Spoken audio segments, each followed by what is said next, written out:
मैं बात यहीं से शुरू कर रहा हूं डॉक्टर राकेश, मैं आपसे सबसे पहले इसलिए, डॉक्टर राकेश की एक बेहतरीन किताब आई है सिंधिया और 1857। उसको मैं जानबूझ मतलब डॉक्टर साहब से मैंने कहा था कि इसका रिव्यू करना है, तो ये अभी व्यस्त है, उसका और जगह भी रिव्यू हो रहा है, लेकिन हम लोगों ने सोचा है कि 4-6-10 दिन बाद उसका रिव्यू किया जाएगा। अगर आपको कुछ सिंधिया, देखिए सिंधिया ओवरऑल भारत के स्वतंत्रता संग्राम का एक हिस्सा है। उस हिस्से को अगर आप समझना है तो आपको मतलब अगर भारत की स्वतंत्रता संग्राम को समझना है तो ग्वालियर और सिंधिया के परिवार को भी समझना जरूरी होगा। वो इतिहास का एक मजबूत दस्तावेज है जिसमें इन्होंने काफी चीजें इम्पर्सनल होकर लिखी हैं। इन्होंने फैक्ट दे दिए हैं, आपके ऊपर छोड़ दिया है कि आप कैसे निर्णय करेंगे। सिर्फ एक अंतिम वाक्य इस किताब का मुझे याद है, इन्होंने सिर्फ ये लिखा है कि अगर ज्योतिरादित्य जी को इन्होंने कहा है कि अगर आप सिंधिया परिवार की अच्छाइयां और उसके पुण्य के भागीदार अपने को मानते हैं, तो जो सिंधिया परिवार के से जो गलतियां हुई हैं 1857 में, उसका अगर कोई पाप कर्म है तो उसका भी तो उत्तरदायित्व तो आपको लेना होगा, वो अच्छा है बुरा जो भी है। डॉक्टर राकेश, मैं शुरुआत आपसे कर रहा हूं, ये कल क्यों किया ऐसा? मतलब ज्योतिरादित्य जी से ऐसा करने की क्या मजबूरी थी कि अपने ही घर के लोगों को, अपने ही कांग्रेस को गाली देते ठीक था, लेकिन ये तो अपने सीधे सीधे अपने पिता और अपनी दादी को एक तरह से गाली दे रहे थे। डॉक्टर राकेश। धन्यवाद सर, आपने थोड़ा सा अतीत के बारे में बताया, एक दो चीजें और जोड़ देते हैं उसमें। जब देश आजाद हुआ और राज्यों का पुनर्गठन ये वाला नहीं हुआ था, इससे पहले मध्य भारत राज्य था। मध्य भारत राज्य के पहले राज प्रमुख बनाए गए थे जीवाजी राव सिंधिया, यानी राजमाता विजयाराजे सिंधिया के पति। पंडित जवाहरलाल नेहरू की इच्छा से, उनकी पहल पर ही वे राज प्रमुख बनाए गए। वही राज प्रमुख का पद कालांतर में राज्यपाल का पद कहलाया, गवर्नर जिसे हम जानते हैं आजकल। राजमाता सिंधिया भी राजनीति में पंडित नेहरू की पहल पर ही आई थी। 57 में वे चुनी गई गुना शिवपुरी से, और उसके बाद ग्वालियर में जब वे चुनाव लड़ने आई 1962 में, तब वे चुनाव लड़ना नहीं चाहती थी। उनके पति का देहांत हो गया था, जीवाजीराव सिंधिया का, 1961 में। लेकिन पंडित जी ने कहा, नेहरू जी ने उनसे आग्रह किया कि आप तो पर्चा भराइए, चुनाव तो हो जाएगा। और राजमाता विजयाराजे सिंधिया राजमहल में पर्चा भरने के बाद महल से बाहर नहीं निकली, जहां तक हम लोगों की जानकारी है, और वे चुनाव जीत गई थी। 1967 में कांग्रेस की सरकार को गिराने का श्रेय भी राजमाता विजयाराजे सिंधिया को जाता है, जिसका आपने जिक्र किया। और उस चुनाव में, 67 के चुनाव में, विजयाराजे ने विधायक और सांसद यानी विधानसभा और लोकसभा दोनों का चुनाव एक साथ लड़ा था। दोनों में वे चुनाव जीती थी। लोकसभा उन्होंने छोड़ दी और विधानसभा में अपने आप को बनाए रखा। और द्वारका प्रसाद मिश्र, उनका नाम द्वारिका नहीं है, द्वारका प्रसाद मिश्र, जो उस वक्त आधुनिक राजनीति के चाणक्य माने जाते थे, उनकी सरकार को उन्होंने चलते सदन में फ्लोर पर गिराया था। पहली गैर कांग्रेसी सरकार बनी थी, जैसे संविद सरकार कहते हैं। संविद नई पीढ़ी के लिए बता दें, संयुक्त विधायक दल। पहली संविद सरकार मध्य प्रदेश में बनी राजमाता सिंधिया के कर कमलों से। उसके बाद वे जनसंघ की और भारतीय जनता पार्टी की संस्थापक सदस्यों में से रहीं। लौटकर उन्होंने कांग्रेस की तरफ नहीं देखा। माधवराव सिंधिया इंग्लैंड से पढ़कर लौटे, 71 में पहला चुनाव लड़े, 77 में निर्दलीय रूप से लड़े। पहला चुनाव वे जनसंघ के टिकट पर लड़े थे, और उन्हें जनसंघ की सदस्यता अटल बिहारी वाजपेयी ने दिलाई थी। वो जो सदस्यता की रसीद है वो भी मेरे पास है, जो पर्ची कटी थी 25 पैसे की या 2 रुपए की। अटल बिहारी वाजपेयी खड़े हुए हैं, माधवराव सिंधिया सोफे पर बैठे हैं। तत्कालीन जनसंघ के बड़े नेता नारायण कृष्ण शेजवलकर, उनके निवास पर यह सदस्यता हुई थी माधवराव सिंधिया की। नारायण कृष्ण शेजवलकर लोकसभा में भी रहे, राज्यसभा में भी रहे। उनके सुपुत्र विवेक नारायण शेजवलकर इस वक्त ग्वालियर से सांसद है, महापौर रह चुके हैं। लेकिन उसके बाद जनसंघ उन्होंने बहुत जल्दी छोड़ दी। 80 में वे राजीव गांधी के संपर्क में आए और फिर कांग्रेस की राजनीति में शामिल हुए। लगातार आजीवन चुने जाते रहे। एक अवसर ऐसा आया, पीवी नरसिंह राव से मतभेद के चलते उन्होंने कांग्रेस छोड़ी, तब भी वे भारतीय जनता पार्टी में नहीं गए। अपनी पार्टी बनाई, मध्य प्रदेश विकास कांग्रेस। जल्द वापस कांग्रेस में आ गए सोनिया गांधी की पहल पर। मृत्यु पर्यंत कांग्रेस में रहे। ज्योतिरादित्य सिंधिया भी अमेरिका से पढ़कर लौटे, स्टैनफोर्ड से। माधवराव सिंधिया की एक विमान दुर्घटना में मृत्यु हुई। उसके बाद उनकी राजनीति शुरू हुई। 4 बार कांग्रेस के टिकट पर वे सांसद रहे, ज्योतिरादित्य सिंधिया दोनों यूपीए सरकारों में मंत्री रहे, भारतीय राष्ट्रीय कांग्रेस के राष्ट्रीय महासचिव रहे, प्रियंका गांधी के समकक्ष कांग्रेस में उनको उत्तर प्रदेश का आधार प्रभारी बनाया गया। 2019 में वे अपने ही एक पूर्व सहयोगी से चुनाव हार गए। उसके बाद 2020 में उन्होंने कांग्रेस छोड़ी और भारतीय जनता पार्टी में आ गए। लेकिन तब से अब तक वे जो कुछ कहते और करते रहे हैं वो सचमुच में हैरत में डालने वाला है। बहुत सारे लोगों ने दल बदल किया है, दल बदल करना व्यक्ति का अपना निर्णय है, लेकिन वे दल बदल करने के बाद भारतीय राष्ट्रीय कांग्रेस को, कांग्रेस पार्टी को, जिसमें उनके पिता आजीवन रहे, वे खुद 20 साल रहे, उसे वे देशद्रोही विचारधारा बता रहे हैं आजकल। और अब जो कल के बयान जिस पर आज आप विमर्श कर रहे हैं, उसकी एक मजेदार बात, वे कह रहे हैं 55 साल में ग्वालियर चंबल से कांग्रेस ने सब कुछ लिया और दिया कुछ नहीं। अभी मार्च तक, जिस दिन उन्होंने पार्टी छोड़ी है 20 मार्च को, उसके 10 दिन पहले तक वे कर्ज माफी के सर्टिफिकेट बांट रहे थे गुना शिवपुरी में, मंच पर खड़े होकर के आज मैंने 50 करोड़ रुपए के कर्ज माफी के प्रमाण पत्र बांटे। विकास की धारा बहा दी ग्वालियर चंबल अंचल में। माधवराव सिंधिया को विकास का मसीहा कहा जाता था। मेरे पत्रकारिता के गुरु अचल जी बैठे हुए हैं। उस वक्त हम सब लोगों ने विकास के मसीहा नाम की हेडलाइन लगाई होगी अखबारों में, न जाने कितनी बार। माधवराव सिंधिया ने कितने विकास कार्य किए, मेरे पास एक किताब है, ग्वालियर के हमारे साथी ने लिखी है, माधवराव सिंधिया व्यक्तित्व एवं कृतित्व। इसमें आधी किताब माधवराव सिंधिया के द्वारा ग्वालियर चंबल अंचल में किए गए विकास कार्यों की फहरिस्त है। आनंद जी, अगर मैं वो गिनाना शुरू करूं तो आपकी डिबेट का आधे से ज्यादा समय चला जाएगा। ग्वालियर का स्टेडियम हो, रेलवे स्टेशन हो, आईआईटी के स्तर का ट्रिपल आईटीएम जैसा संस्थान हो जो विश्व स्तरीय संस्थान है, उसकी स्थापना के लिए पीवी नरसिंह राव से लड़कर आए थे माधवराव सिंधिया, प्रधानमंत्री से अपने। और वो लंबा किस्सा है कि जब उन पर हवाला का आरोप लगा माधवराव सिंधिया पर, तो इस्तीफा देने में उन्होंने विलंब किया था। मैं और अचल जी उस बात के गवाह हैं। हम लोग दिन भर चिंता कर रहे थे कि सब लोगों ने इस्तीफा दे दिया हवाला डायरी में नाम आने पर, जैन हवाला डायरी, और माधवराव सिंधिया इस्तीफा नहीं दे रहे हैं। अचानक हम लोगों को सूचना मिली कि महाराज ग्वालियर आ रहे हैं विशेष विमान से और टिगरा पर ट्रिपल आईटीएम का भूमि पूजन करने जाएंगे। ये बात मैं इसलिए बता रहा हूं कि पीवी नरसिंह राव उस ट्रिपल आईटीएम को नांदेड़ ले जाना चाहते थे अपने प्रधानमंत्री से लड़कर। माधवराव सिंधिया ने 12 घंटे 24 घंटे ये जिल्लत सही कि वे इस्तीफा नहीं दे रहे हैं, सिर्फ इसलिए कि ग्वालियर में वे ट्रिपल आईटीएम को लाना चाहते थे। यहां आए, शिलान्यास किया, हम लोगों से बात नहीं की, मैं भी था, अचल जी भी थे वहां पर, और लौट कर जाकर एक लाइन का फ्लैश आया कि माधवराव सिंधिया ने केंद्रीय मंत्रिमंडल से इस्तीफा दे दिया है। अपने ग्वालियर चंबल अंचल के लिए जीने मरने वाले माधवराव सिंधिया को उनके सुपुत्र नकारा और मक्कार बता रहे हैं, विकास न करने वाला बता रहे हैं। इससे ज्यादा दुर्भाग्य की बात कुछ नहीं हो सकती। खुद ज्योतिरादित्य सिंधिया ने भी अपने 20 साल कांग्रेस में रहने के दौर में सचमुच में बहुत काम किया था ग्वालियर चंबल अंचल में। ओवरब्रिज हो, रेलवे स्टेशनों पर सुविधाएं हो, हवाई सुविधाएं हो, कितनी चीजें गिनाई जाए। तो पार्टी बदलने के बाद अपने आप को और अपने पुरखे, अपने पिता को कोसने वाले शायद वे पहले राजनेता हैं।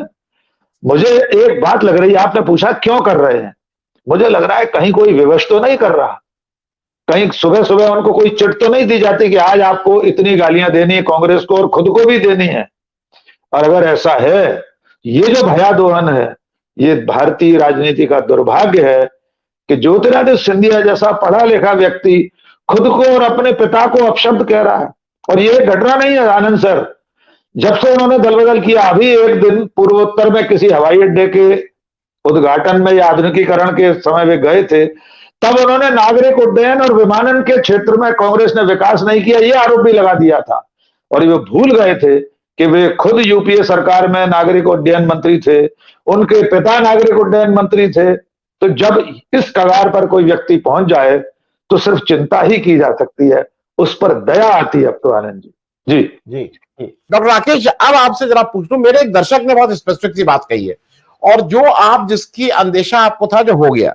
मेरे एक दर्शक है लक्ष्मी अय्यर, उन्होंने कहा है कि मोदी जी भारत का इतिहास मिटाना चाहते हैं, ज्योतिरादित्य सिंधिया अपने परिवार का इतिहास मिटाने में लगे हैं। और ये आपकी किताब में, जब आपने अपनी किताब लॉन्च की, उस दिन आपने मंच से बोला, फिर ट्वीट किया, और आपको ये अंदेशा था कि जो उसको जरा किस्सा आप पूरा बता दीजिए, दर्शकों को भी समझ में आ जाएगा कि ज्योतिरादित्य जी कैसे खुद लगे हुए हैं अपने परिवार का इतिहास कहीं कहीं उसको साफ करने के लिए। धन्यवाद सर। सबसे पहले तो अशोक माथुर सर, आपको बहुत धन्यवाद। आपने किताब का जिक्र किया और जो उस वक्त के क्रांतिकारियों का आपने उल्लेख किया। मैंने अपनी किताब वीरांगना लक्ष्मीबाई और तात्या टोपे को ही समर्पित किया। ये मेरी किताब में तात्या टोपे और जो भी उनके उपलब्ध रेखा चित्र हैं।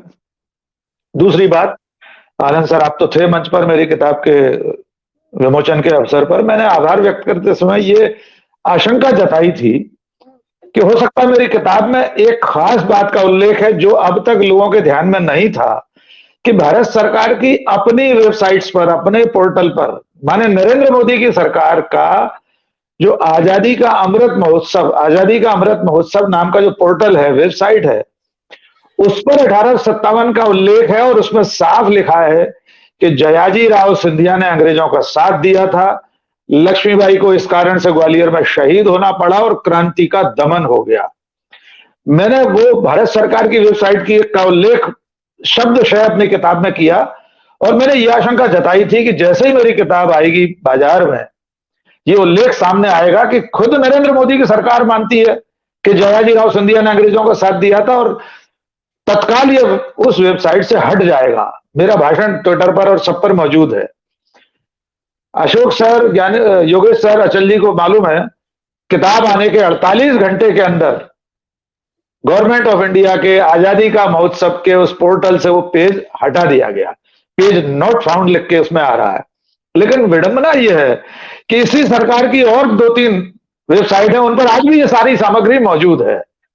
तीसरी बात, किसी सरकारी माध्यम के, किसी डिजिटल माध्यम के पेज के हट जाने से इतिहास मिट नहीं सकता। मैंने इसमें नया कुछ नहीं खोजा है। अशोक सर, जो इतिहास सिद्ध प्रमाण है उनको एकजाई करके एक क्रमबद्ध सिलसिले में उसको रख दिया है ताकि नई पीढ़ी को मालूम हो सके उस वक्त क्या क्या हुआ था। तो सरकार की वेबसाइट से किसने हटवाया मैं नहीं जानता। हम सोच सकते हैं कि जिनके बारे में उनमें से किसी ने हटवाया होगा, लेकिन इसके बावजूद हजारों किताबें लिखी गई 1857 पर। अंग्रेजों ने लिखा है, विनायक दामोदर सावरकर की किताब है भारत का स्वतंत्रता समर, उसमें सिंधिया के बारे में लिखा है, गद्दार लिखा है, कायर लिखा है, ओबरा लिखा है। और वो सावरकर की किताब बीजेपी की अपनी ई लाइब्रेरी में मौजूद है, जिस पार्टी में ज्योतिरादित्य सिंधिया जी हैं। तो इतिहास मिटाने की, इतिहास को विकृत करने की जो कोशिशें ये सरकार या कुछ लोग, एक विचारधारा विशेष के लोग कर रहे हैं, वो कामयाब होने वाली नहीं है। किताबों में लिखा गया, दस्तावेजों में लिखा गया सब कुछ अजर अमर है। और अंतिम बात, खुद सिंधिया राजघराने के जो गजेटियर्स हैं उनमें लिखा है कि जयाजी राव सिंधिया लक्ष्मीबाई से लड़ने पहुंचे थे, घोड़े से उतरकर तोप के गोले छोड़े थे लक्ष्मीबाई पर। यह सब मैंने अपनी किताब में लिखा है। तो सिंधिया राजघराने के गजेटियर्स में 125 साल से 150 साल से वो सब लिखा है। आपने वहां से नहीं हटवाया, सरकार की वेबसाइट से हटवा दिया, क्या फर्क पड़ने वाला है इससे। अब अपन वर्तमान पर लौटते हैं 1857 से। इस वक्त जो कुछ हो रहा है, योगेश सर ने याद दिलाया कि ज्योतिरादित्य सिंधिया की बुआ के नाम में कुछ लिखा जाना था। जो सरकार मध्य प्रदेश में भारतीय जनता पार्टी की सरकार बनी थी, यशोधरा राजे उसमें मंत्री थी, उनके नाम के आगे श्रीमंत लिखे जाने के लिए बाकायदा मध्य प्रदेश शासन की ओर से परिपत्र जारी हुआ था कि इनके नाम में सरकारी, आप कल्पना कर सकते हैं कि हमारे संविधान में लिखा है श्रीमंत, राजा, महाराजा लिखने का अब किसी को अधिकार नहीं है। इसके बावजूद मध्य प्रदेश की सरकार ने, भारतीय जनता पार्टी की सरकार ने यशोधरा राजे सिंधिया के नाम के आगे श्रीमंत शब्द लिखने का शासकीय परिपत्र जारी किया था। वसुंधरा राजे पर आते हैं। अशोक सर, वसुंधरा राजे ने तो राजनीति की शुरुआत ही ग्वालियर चंबल अंचल से की थी। वे पहला चुनाव भिंड दतिया संसदीय सीट से लड़ी थी 1984 में।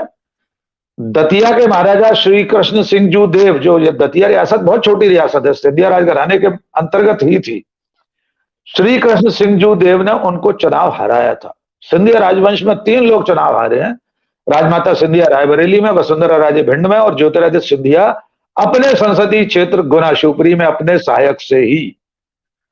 इस तरह सिंधिया राजघराना वर्तमान राजनीति में जिस तरीके से अभी सक्रिय है तो हमारे सामने है। अचल जी ने जो बात कही मैं उसी को आगे बढ़ाना चाहता हूं कि ज्योतिरादित्य सिंधिया कांग्रेस को कोसने के फेर में खुद को और अपने पुरखों को कोस रहे हैं, पर वे ये भूल जा रहे हैं कि वे जिस पार्टी में उसका कोई और नेता ऐसे नहीं कोसता। वे जिस पार्टी में उस पार्टी के लोग मार्च 2020 से पहले उन्हें गद्दार कहते थे। शिवराज सिंह चौहान अटेर के उपचुनाव में जब सतदेव कटारिया का निधन हो गया था और पहला उपचुनाव हुआ था, तब शिवराज सिंह चौहान मंच से सुभद्रा कुमारी चौहान की कविता सुना रहे थे, अंग्रेजों के मित्र सिंधिया ने छोड़ी राजधानी थी। तीसरी बात, अभी आपने ज्योतिरादित्य सिंधिया के इस भाषण का उल्लेख किया जिसमें वे ये दावा कर रहे हैं 34 में से 26 सीटें ग्वालियर चंबल अंचल में कांग्रेस ने जीती थी 2018 में, निस्संदेह। पर जैसा कि योगेश जी ने कहा कि इस अंचल में बहुत सारे ऐसे लोग हैं कांग्रेस में रहते हुए महल के खिलाफ राजनीति करते हुए लड़ते रहे और जीतते रहे हैं। लाहौर में डॉक्टर गोविंद सिंह है, 7 बार विधानसभा का चुनाव जीत चुके हैं और सीधे महल से टकराते हैं। कांग्रेस में रहते हुए ज्योतिरादित्य सिंधिया के विरोधी खेमे से थे। दतिया नरेश, भूतपूर्व नरेश श्रीकृष्ण सिंह जूदेव, जिनका मैंने अभी जिक्र किया, उनके बेटे घनश्याम सिंह, वे सेवड़ा से विधायक हैं, 2018 का चुनाव जीते कांग्रेस के टिकट पर, दिग्विजय सिंह के खेमे के हैं। लाखन सिंह ग्वालियर में 72 बार से 4-5 बार से विधायक बन रहे हैं, महल विरोधी खेमे के हैं। एक और बात, ज्योतिरादित्य सिंधिया का यह दावा इसलिए खारिज हो जाता है कि जब वे दल बदल करने के बाद उपचुनाव में उतरे, भारतीय जनता पार्टी का परचम थाम कर, तब उपचुनाव में ग्वालियर चंबल अंचल में बीजेपी के प्रत्याशी हार गए। ग्वालियर जिले की दोनों सीटों पर बीजेपी के प्रत्याशी हारे। जो ज्योतिरादित्य सिंधिया के सबसे चहेते प्रत्याशी थे, मुन्ना लाल गोयल, जिनका अभी मंच पर जिक्र कर रहे थे महाराज, वे मुन्ना लाल गोयल ग्वालियर पूर्व सीट पर हार गए, जो सिंधिया राजघराने के अपने महल क्षेत्र की सीट है। डबरा में इमरती देवी चुनाव हार गई। भिंड में से 2 सीटों पर उपचुनाव हुआ, 2 में से 1 सीट पर बीजेपी हार गई। मुरैना में आधी सीटों पर हार गई। शिवपुरी गुना में हार गई उपचुनाव में। और तो और ज्योतिरादित्य सिंधिया के भारतीय जनता पार्टी में जाने के बाद ग्वालियर के महापौर का चुनाव 58 साल बाद कांग्रेस जीती। माधवराव सिंधिया अपने जीते ही कांग्रेस को मेयर का चुनाव नहीं जितवा पाते थे, लेकिन जब कांग्रेस, ग्वालियर चंबल की कांग्रेस महल मुक्त हुई, सिंधिया मुक्त हुई, तो आधी सदी बाद ग्वालियर के महापौर की कुर्सी पर कोई कांग्रेसी बैठा। वर्तमान विधायक जो ग्वालियर पूर्व के सतीश सिंह सिकरवार, उनकी पत्नी डॉक्टर शोभा सिकरवार महापौर है। मुरैना में महापौर का चुनाव कांग्रेस जीती। तो ज्योतिरादित्य सिंधिया अगर ये कह रहे हो कि 2018 में सिर्फ उनकी वजह से जीती थी, तो मुझे लगता है इस पर पुनर्विचार करने की जरूरत है। उस वक्त 2018 में मध्य प्रदेश की जनता बीजेपी और शिवराज सिंह को विदा करना चाहती थी, इसलिए निस्संदेह ज्योतिरादित्य सिंधिया का भी योगदान है। लेकिन 2018 की जीत में दिग्विजय सिंह की नर्मदा यात्रा इतनी बड़ी यात्रा थी, 100 विधानसभा क्षेत्रों से गुजरी थी, वहां भी कांग्रेस को बढ़त मिली थी। और अब असली अग्नि परीक्षा ज्योतिरादित्य सिंधिया की होने जा रही है 17 नवंबर को।